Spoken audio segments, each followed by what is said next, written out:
The 10 News Weather Authority, always watching and tracking for you from the JES Weather Center. Good evening, my friends. Temperatures have taken a tumble over the past few hours, not necessarily due to the effects of what is now post-tropical Francine. And again, that's as we're moving further into the area where Francine has affected those regions, especially into the southeast. There's that evaporative cooling effect as that system moves through. Now here locally, we are just seeing those much cooler temperatures due to the drop in humidity we've experienced over the past few days. Still 60s, 70s, and even 50s in some areas this evening. 72 right now in Roanoke, 62 in Hot Springs, 59 in Wytheville, rather 58 just updated.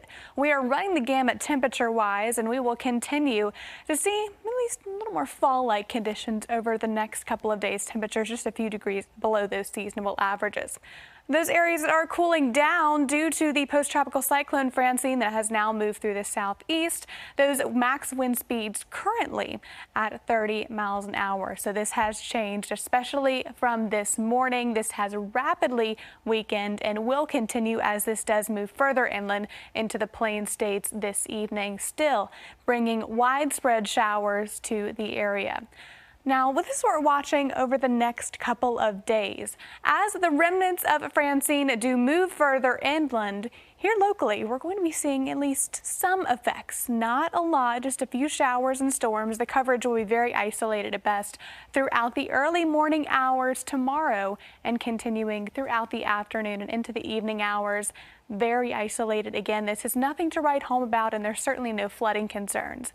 However, this is something that we'll be tracking over the next few days. This next center of low pressure, that model guidance is not necessarily confident on where exactly this will end up. Likely riding up the coast, this could move further into our area and bring a significant amount of rainfall. So much so that this is actually an area of interest of the National Hurricane Center over the next week or so. A 30% chance of development was given to this area. But likely, although this will not be any sort of named storm, we could still get some widespread rainfall into our area because of that towards the latter half of the work week. Wednesday and into Thursday, there's better chances of rainfall, although over the weekend, those very isolated showers or storms. If you do have any sort of weekend plans, just have to dodge a shower or two. Nothing that will be a washout by any means. And over the next few days, something to also take into account, you'll notice the humidity will increase as those remnants do start to influence our area as that easterly flow is bringing in that moisture. High pressure trying to somewhat dry things out will not be successful, as overall those wind directions will continue to bring in that more moist air.